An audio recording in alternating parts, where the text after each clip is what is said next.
एक मजमून आपकी खिदमत में पेश कर रहा हूं। इसका उन्वान है रेल मंत्री मुसाफिर बन गए। ये एक तरह की फैंटेसी है कि रेलवे मिनिस्टर ने हमारे एक बार एक आम मुसाफिर की तरह एक ट्रेन के जनरल कंपार्टमेंट में सफ़र किया था। इसी खबर से मुतासिर होकर मैंने मजमून लिखा था। इसका उन्वान है रेल मंत्री मुसाफिर बन गए। और एक दिन रेल मंत्री ने अचानक अपने सेक्रेटरी को बुलाकर कहा, देखो जी, हम कल भेष बदल कर एक आम मुसाफिर की तरह ट्रेन के जनरल कंपार्टमेंट में सफर करना चाहते हैं। तुम्हें भी भेष बदल कर हमारे साथ चलना होगा। सेक्रेटरी ने पलकें झपकाकर मंत्री को देखा। उसकी समझ में ये बात ना आई कि आखिर उसके भेष बदलने की क्या जरूरत है। भेष बदलना तो सिर्फ मंत्रियों का काम होता है। फिर भी सेक्रेटरी ने डरते डरते पूछा, हुजूर ये बताइए कि हम बिला टिकट सफर करेंगे या टिकट खरीद कर। मंत्री बोले, इसका फैसला उसी वक्त करेंगे। तुम शाम में ठीक 8 बजे स्टेशन पर पहुंच जाना। मंत्री जी दिन भर भेष बदलते रहे। शाम शाम तक वो भेष बदलते बदलते अपनी असली हालत पर आ गए। आईने में सूरत देखी तो उन्हें यूं मालूम हुआ जैसे वो सचमुच अपने आप को देख रहे हों। शाम में जब वो एक छोटा सा अटैची केस लेकर स्टेशन पहुंचे तो उनके सेक्रेटरी को उन्हें पहचानने में बड़ी दुश्वारी हुई। सेक्रेटरी ने उन्हें पहचान कर कहा, हुजूर ये आप हैं? खुदा की कसम, जिंदगी में पहली बार आज आप हम में से ही एक शख्स नजर आ रहे हैं। अगर आप इसके बाद कोई भेष न बदलें तो कितना अच्छा हो। मंत्री बोले, चलो अब बातें ना बनाओ, हमें सबसे पहले टिकट खरीदना चाहिए। सेक्रेटरी बोला, लाइए टिकट के पैसे मुझे दीजिए। वो बोले, नहीं, टिकट मैं खुद खरीदूंगा। सेक्रेटरी ने कहा, हुजूर ये इलेक्शन का टिकट नहीं है, रेल का टिकट है। ये इतनी आसानी से नहीं मिलेगा। इसके लिए तो बाजाब्ता फ्री स्टाइल कुश्ती लड़नी पड़ती है। वो बोले, तुम फ्री स्टाइल कुश्ती की फिक्र न करो। पार्टी के हंगामी इजलासों में शिरकत करते करते मैं भी कुश्ती लड़ने के फन से थोड़ा बहुत वाकिफ होता जा रहा हूं। ये कहकर मंत्री जी मुसाफिरों की क्यू को चीरते हुए टिकट घर की खिड़की की जानिब बढ़ने लगे। लोगों ने शोर मचाया, महाशय जी क्यू में आ जाइए, हम यहाँ घंटे भर से खड़े हैं, आप कहाँ आगे बढ़ रहे हैं? वो बोले, जब सारा देश आगे बढ़ रहा है तो मुझे भी आगे बढ़ने का हक है, और जिंदगी तो हरदम आगे बढ़ने का नाम है। वो आगे बढ़ना ही चाहते थे कि चार पांच मुसाफिरों ने उन्हें पीछे ढकेल दिया। उनका सेक्रेटरी बड़ा होशियार आदमी था। मंत्री जी का सेक्रेटरी बनने से पहले वो ट्रेनों में सफर करने का तजुर्बा रखता था। उसने क्यू में आगे जाकर किसी से बात की। फिर मंत्री जी को अलग ले जाकर उसने कहा, मैंने क्यू में आगे ठहरने का बंदोबस्त कर लिया है। अगर आप फीकस 1 रुपया दें तो अगले 2 आदमी अपनी जगह छोड़ने के लिए तैयार हैं। मंत्री जी बहुत खुश हुए और बोले, वाह, ये तो बड़ा अच्छा इंतजाम है। हमें ये मालूम ही नहीं था कि रेलवे एडमिनिस्ट्रेशन ने अवाम की सहूलत के लिए ये बंदोबस्त भी कर रखा है। मंत्री जी और उनका सेक्रेटरी टिकट लेकर तेज तेज कदमों से चलते हुए प्लेटफॉर्म पर आ गए। गाड़ी तैयार खड़ी थी। मंत्री जी एक डिब्बे के सामने पहुंचकर खड़े हो गए और दरवाजे के रास्ते से इसमें दाखिल होने की कोशिश करने लगे। सेक्रेटरी ने पुकार कर कहा, सरकार, आप गलत रास्ते से डिब्बे में दाखिल हो रहे हैं। मंत्री ने कहा, मगर डिब्बे में जाने का रास्ता तो यही है। सेक्रेटरी ने कहा, हुजूर, जनरल कंपार्टमेंट में दरवाजा सिर्फ इसलिए लगाया जाता है कि इसके रास्ते से डिब्बे के अंदर हवा आती जाती रहे। दरवाजे को लोग सिर्फ इमरजेंसी में इस्तेमाल करते हैं, वरना डिब्बे के अंदर दाखिल होने का सही रास्ता तो वो खिड़कियां हैं जो इस डिब्बे में जगह जगह लगाई गई हैं। मंत्री जी फौरन एक खिड़की के सामने पहुंचे।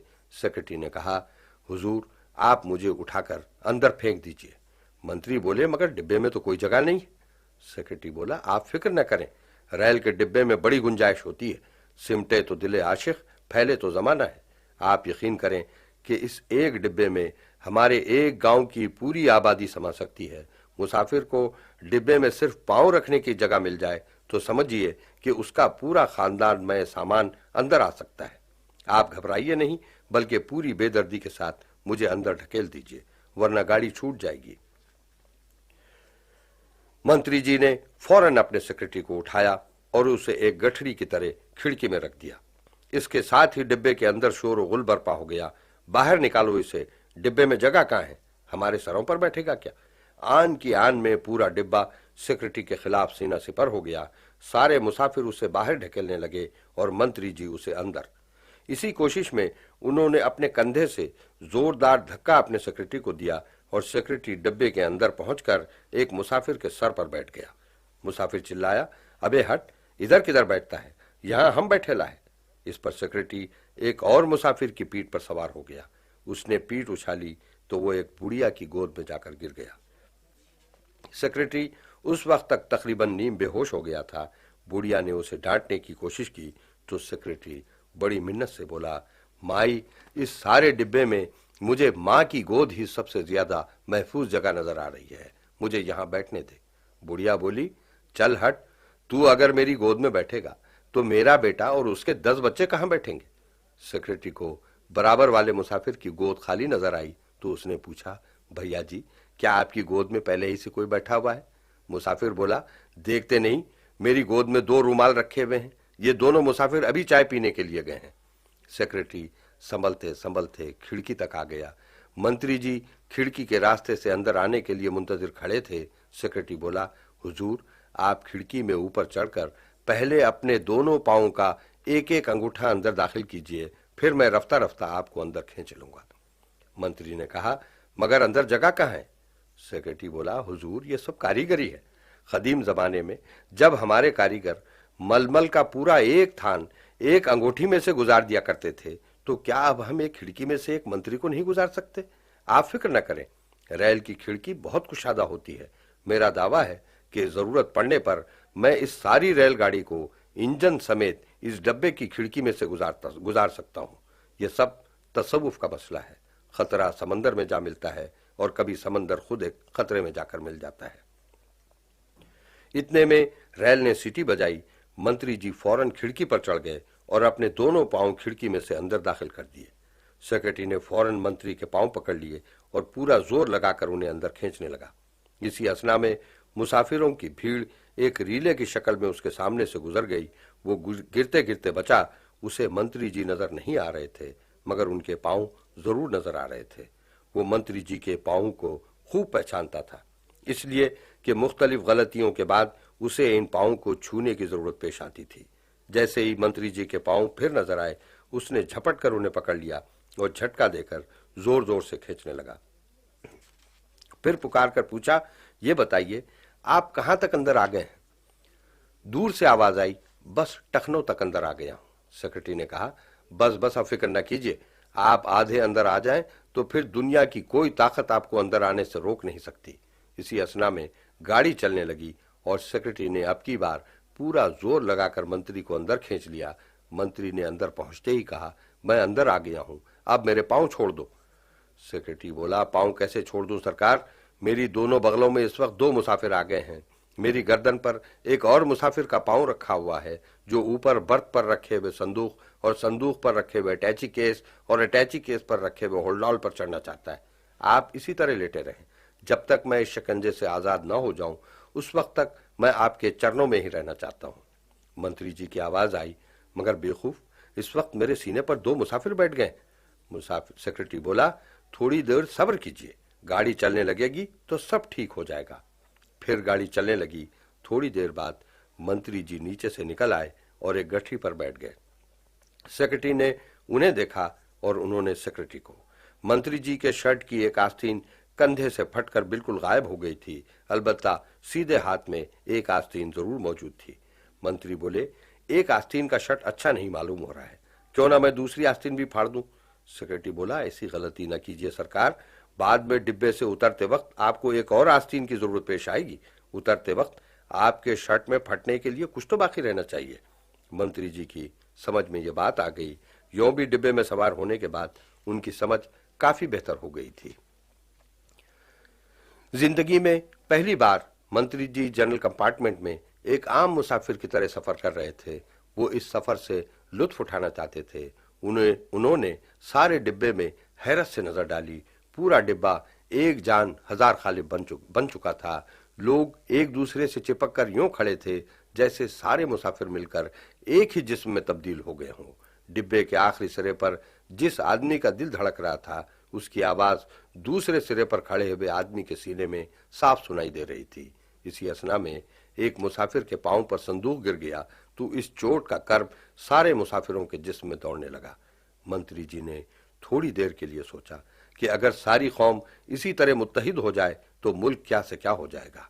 मंत्री जी ने देखा कि एक मुसाफिर दोनों बर्तों पर अपनी कोहनियां टिकाए खड़ा है और उसके अतराफ दूसरे मुसाफिर बेल की तरह लिपट गए हैं। उसका सर बर्थ पर रखे हुए होल्डॉल के नीचे दब गया है और उसकी ठूड़ी के नीचे एक और मुसाफिर का सर आ गया है। लिहाजा वो अपनी गर्दन एक तरफ को मोड़ कर खड़ा है। ऊपर बर्थ पर एक मुसाफिर ने सिगरेट जला लिया है और बार बार सिगरेट की राख इस मुसाफिर के कान में झाड़ रहा है। मंत्री जी ने जिंदगी में पहली मर्तबा कान को बतौर एस्ट्रे इस्तेमाल होते देखा। जिस मुसाफिर के कान में राख झाड़ी जा रही थी वो कुछ नहीं कह सकता था, क्योंकि उसका हलक एक मुसाफिर की कोहनी में फंस गया था। ताहम जब ऊपर बैठे हुए मुसाफिर ने काफी राख झाड़ने के बाद उसके कान में सिगरेट बुझाने की कोशिश की तो वो दर्द के मारे चीख उठा, मगर फिर भी अपनी जगह से हिल न सका। इसी असना में एक मुसाफिर दूसरे मुसाफिरों के सरों पर से चलता हुआ डिब्बे के लैट्रिन के पास पहुंचा। उसने लैट्रिन के दरवाजे पर जोरदार घूंसे रसीद करना शुरू कर दिए। इतने में 3-4 मुसाफिरों की आवाजें आई, कौन है? मुसाफिर बोला, बाहर निकलो, मैं अंदर आना चाहता हूं। अंदर से बैक वक्त कई मुसाफिर बोल उठे, किसी और लैट्रिन की तरफ जाओ, ये लैट्रिन तो रिजर्व्ड है। मुसाफिर बोला, लैट्रिन कैसे रिजर्व हो सकता है? अंदर से आवाज आई, हम लोग पेचिश के मरीज हैं और हमने बतौर खास ये लैट्रिन रिजर्व कराया है। मुसाफिर लाजवाब हो गया और फिर लोगों के सरों पर से चलता हुआ डिब्बे के पंखे से लटक गया। किसी ने कहा, भाई पंखा चलाओ, बड़ी गर्मी हो रही है। दूसरे मुसाफिर ने पंखे का स्विच ऑन कर दिया। इसके जवाब में पंखे की पत्तियों में तो कोई हरकत पैदा नहीं हुई, अलबत्ता पंखे के अतराफ जाली का जो खौल होता है वो दाएं से बाएं और बाएं से दाएं हिलने लगा, और इसके साथ ही वो मुसाफिर भी जो पंखे से लटक कर खड़ा हो गया था झूलने लगा। लटकने वाले मुसाफिर ने चीख कर कहा, बदतमीजों, पंखा बंद करो, इसकी पत्तियां तो नहीं घूम रही हैं, हवा आने का कोई सवाल ही पैदा नहीं होता, सिर्फ खौल हिल रहा है और खौल के साथ मैं भी हिल रहा हूं। नीचे बैठे हुए मुसाफिरों ने कहा, पंखा बंद ना करो जी, पंखे के खौल के साथ इस आदमी के हिलने से भी थोड़ी बहुत हवा पैदा हो रही है। और वो शख्स मजबूर हो गया और पंखे के खौल के साथ खुद भी हिलने लगा। इतने में सामने बैठे हुए मुसाफिर ने बड़ी मुश्किल से पहलू बदलते हुए कहा, बाप रे, पता नहीं हमारी रेलों का इंतजाम कब ठीक होगा। दूसरे ने कहा, क्या ठीक होगा जी, हमारे रेल मंत्री तो सिर्फ बड़ी बड़ी बातें करते हैं, परसों ही उनका बयान अखबारों में छपा था। मंत्री जी कहते हैं कि देश में ट्रेनों के जरिए सोशलिज्म आएगा।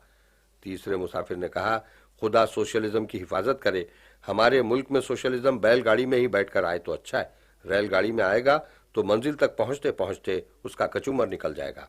मंत्री जी इन बातों को सुनकर अचानक गुस्से में आ गए। उन्होंने झट से कहा, आप लोगों ने गलत समझा, मेरे कहने का मतलब ये नहीं था, बल्कि वो आगे कुछ कहना चाहते थे कि उनके सेक्रेटरी ने फौरन उनके मुंह पर हाथ रख दिया और कान में कहा, हुजूर, ये आप क्या करते हैं, आप तो इस वक्त भेष बदले हुए। मंत्री जी को अचानक इस बात का ख्याल आया और वो संभल कर बैठ गए। इतने में गाड़ी एक पुल पर से गुजरने लगी। फिर अचानक एक धमाके की आवाज आई।